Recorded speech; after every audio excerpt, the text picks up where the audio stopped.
Hey everyone, Stack Triggered here, once again in Star Fox 64. Now, we'll be deferring from this path, I guess, and go to Sector X, because we don't want to go to Solar, because that would ruin this easy run. And based on what you do in the previous level, you can unlock the other path. Basically, you have to do the optional thing, or get a mission complete, instead of just a... I'm not sure of the words. I'll get back to you on that.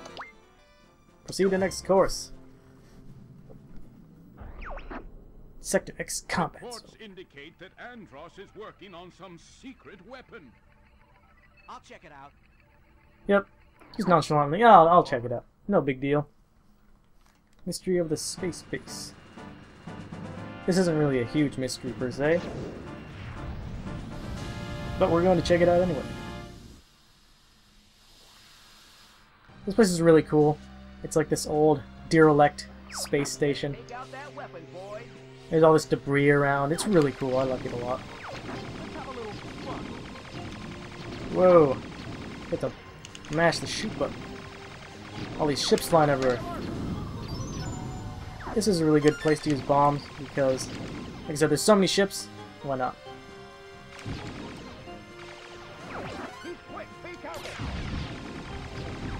Hey, Einstein, I'm on your side. Why not? Bomb. Enemy group. Yeah. Gold ring. And I want me some hits, so more bombs. Gonna be pretty liberal with the bombs in this episode. Speaking of which, these are actually other bombs that, if you get close to them, they will hurt you for quite a bit of damage, so you can use a bomb to get rid of them all and get all the hits for them. See, I'm already up to 77 hits. Whoa. All these rotating ship parts and things. If you're a good enough pilot, you can avoid them all pretty easily. Also, those bee creatures are pretty annoying to deal with because they're fast and they shoot you with those like circular attacks. But they do give you 3 hits plus for killing them, so that's good. And usually where they're placed, they'll drop you the gold ring. So you don't want to miss out on them. You have to be quick.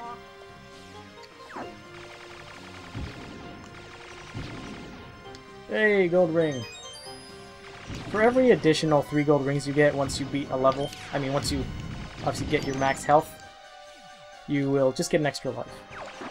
I don't really die, so whatever. At the end of the game, you can see your score and how many little extra lives you have left. Whoa.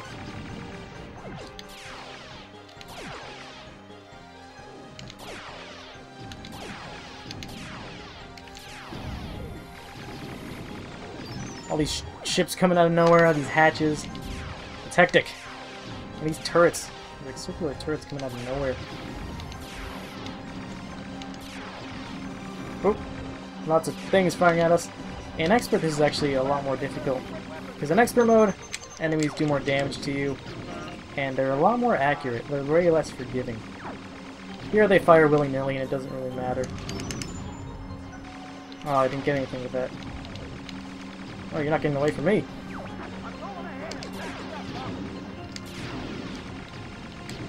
Hey, I already got the medal requirement. Even though I'm not playing too clean. Whatever, just shooting here and there. More debris that you have to avoid. Which can get difficult, if you aren't used to tracking its motion. And the music of this game is just so cool. It fits in so well with whatever level you're on. It seems very spacey and like mysterious. It fits this level really, really well.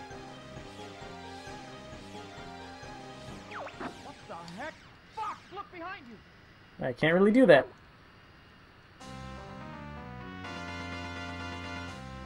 There it is. So this is the secret weapon. Yep. Destroy.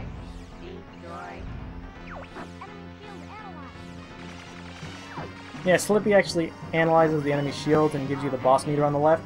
If you actually have Slippy downed in your team, that meter won't show up at all. So he is useful for that. Ow.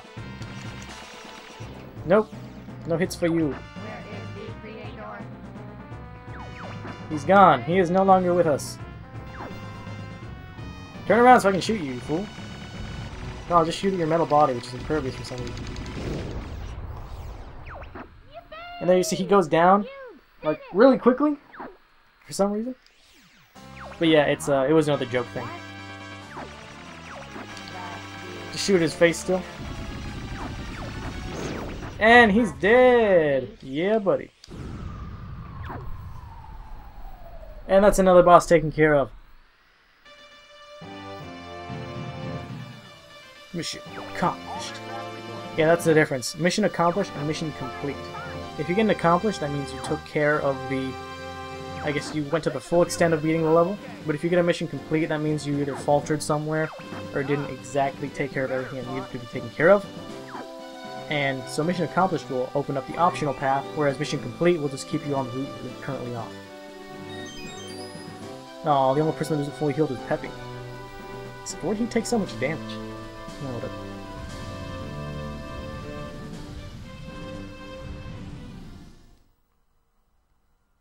Alright, metal. And once again, it's going to take us to the optional medium level, but we're not going to go there. Even though Macbeth is one of my favorite levels, we'll be going to the one to its right. But I'll show you what happens if you don't manage to take down the boss in Sector X quickly enough. Alright guys, here I am resuming from the very beginning of the end battle in Sector X. Now this boss is really nothing special. It has two stages, and the first has the same general attacks as the second, but then again the first has projectiles coming out of its eyes, whereas in its later form it just pulls these giant slabs of like sheet metal off camera and throws them at you. Also, this boss makes funny gestures with its hands, because that's always a plus, right? It's got some kind of comedic value, I guess. But anyway, one of the gimmicks to this battle is that... Oh, I also love this, that when you first kill it, it comes back, and then the music comes back all distorted. It's very funny. But like I was saying, the huge gimmick to this battle is that you have a certain time limit to beat the boss before something bad happens. And, well, you'll get to see what that is in a second. I think you have somewhere around a minute to finish this boss fight, which really is way too much time anyway. It takes nothing to kill this guy. Just shoot his head and then he just goes down. And you just basically stay right in the middle of the screen and not get attacked, because he just flails around his arms at the exact sides of the screen. So it's very easy to dodge. The only thing that can actually hit you, as you saw there, is the sheet metal he throws at you. And here we go. In a stroke of genius, Slippy decides to just charge at the boss. And he just gets his shit rocked. I mean, he just gets completely destroyed.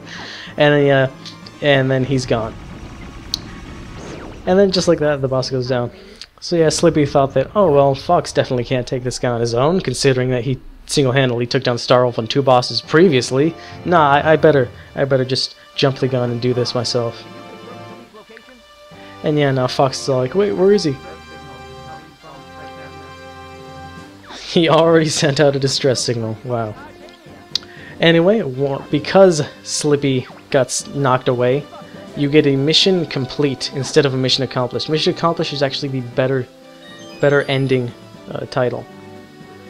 And then, because you got a mission complete, you are forced to divert to Titania instead of being able to go to Macbeth, which is fine for us because we're doing the easy route.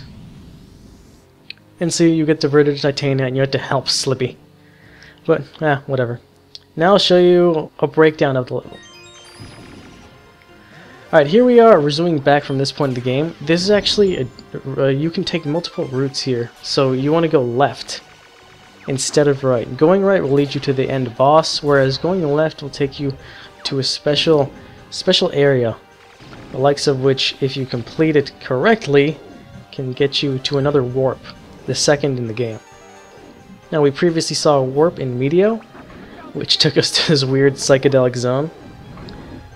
And to progress through this area, it's pretty simple. Some enemies here and there, but the real gimmick at the end of this one is that you have to shoot down a lot of gates. The first one is coming up, You have to just spam them with lasers until they become really bright dark red and just open up for you. And if you miss a single one, then you can't make the jump, much like the blue circles to make the other warp previously in Meteor. Now, there's nothing too difficult about this, as long as you spam the shoot button. There's definitely enough time to make each one.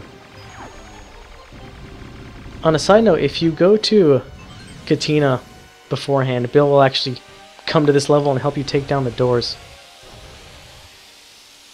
And here we go, making the jump. Once again, we enter this psychedelic zone. This one's different than the first in that this one has much less items. Actually, I don't think it has really any items such as bombs, gold rings, and lasers. Now there's also even less enemies, actually. There are still a considerable amount of them, but they are significantly less than in the first zone. This zone actually has way more spinning objects and things you can crash into, which makes it a lot more difficult than the previous one, and has a lot less payoff. The only real payoff you get is making the huge warp, and you actually warp from Sector X all the way to Sector Z, which just circumvents the middle route and takes you directly to the hard route, which is pretty convenient. Getting hit is very easy. Ooh, dodge those just in time. And then there's these giant spinning vortexes of just these multicolored giant sticks. I don't really know what they are. They seem like they have some kind of runes, these weird symbols inscribed. But it matches the psychedelic look of the first one, which is pretty cool. And any game that has secrets like this is always really fun.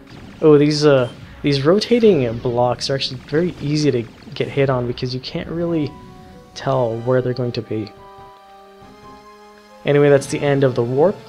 And because we did an optional thing, you saw mission accomplished there instead of mission complete. Anytime you complete an optional objective or beat the level to its fullest extent, you get the title mission accomplished at the end. Alright, that's the end of the mission, and as you'll soon see, the secret warp takes you all the way to Sector Z, which is useful if you want to get the canon ending but want to play the first easy levels. Now, the next episode will feature Titania, but for now this is Tech Triggered, signing off. See you next time.